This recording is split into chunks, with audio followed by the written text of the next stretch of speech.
As parents, we should be willing to provide our children with the very best possible health care. This can be accomplished by providing children with age-appropriate vaccinations. Now, I know there are some people who say that they refuse to vaccinate their children. In this discussion, I will provide 4 reasons to refute this belief. First of all, vaccinations have never been proven to cause autism. In fact, scientific studies have shown that there's actually no link between the two. Secondly, non-vaccinated children carry and spread the disease. This leads to my next point, that the spread of the disease affects children who are too young to receive the vaccination, such as infants.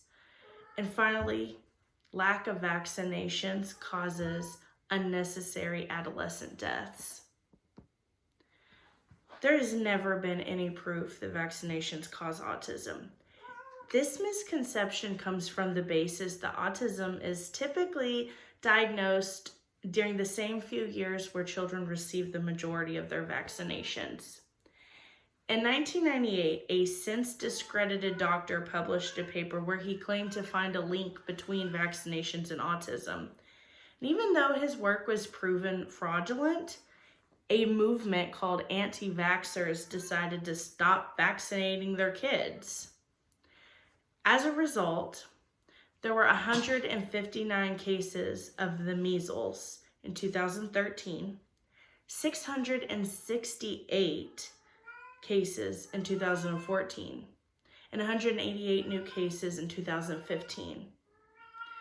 The first death by measles in 12 years was in 2015, which was the result of an anti-vaxxer outbreak in New York.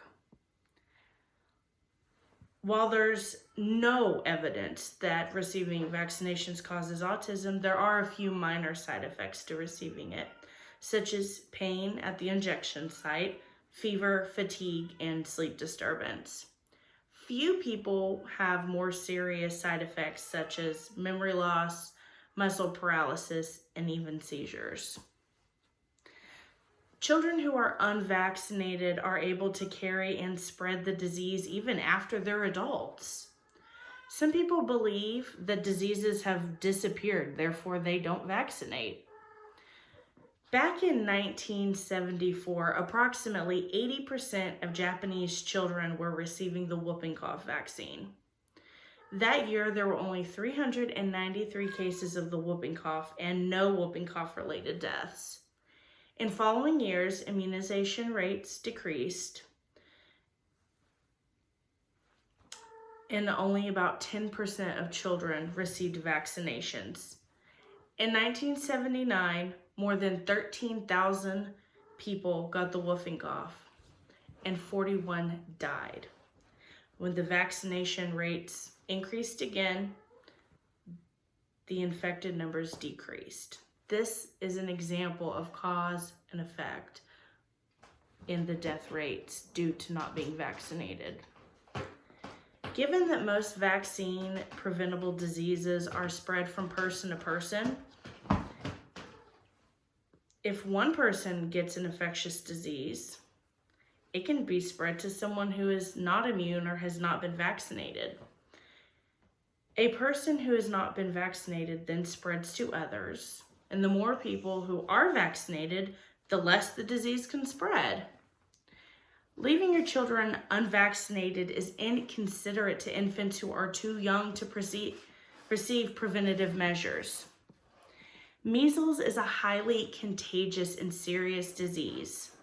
Before the introduction of the measles vaccine in 1963, measles caused approximately 2.6 million deaths every year. Approximately 110,000 people died from the measles worldwide in 2017. Mostly, that was children that were under the age of 5 years old. Despite the availability of a safe and effective vaccine, they died. The MMR vaccine, which is for measles, mumps, and rubella, is given to children at 12 to 15 months, and a booster is given between 4 to 6 years. Therefore, unvaccinated children have a higher risk of becoming a victim of this deadly and preventable disease. The majority of people who cause measles outbreaks in the U.S. are unvaccinated people who are choosing not to be vaccinated. Refusing to vaccinate causes unnecessary adolescent deaths. Every year, more than 3 million people die from preventative diseases. Approximately half of those are children under the age of 5. How many people have to die before we can agree that vaccinations are necessary? Taking simple and readily available measures is smarter and a healthier solution than to put people at risk. We should provide vaccines to our children to debunk bandwagon beliefs about mental deficits, prevent the spread of disease to the general population, as well as infants who are too young to be vaccinated, and most importantly, to put a stop to unnecessary adolescent deaths.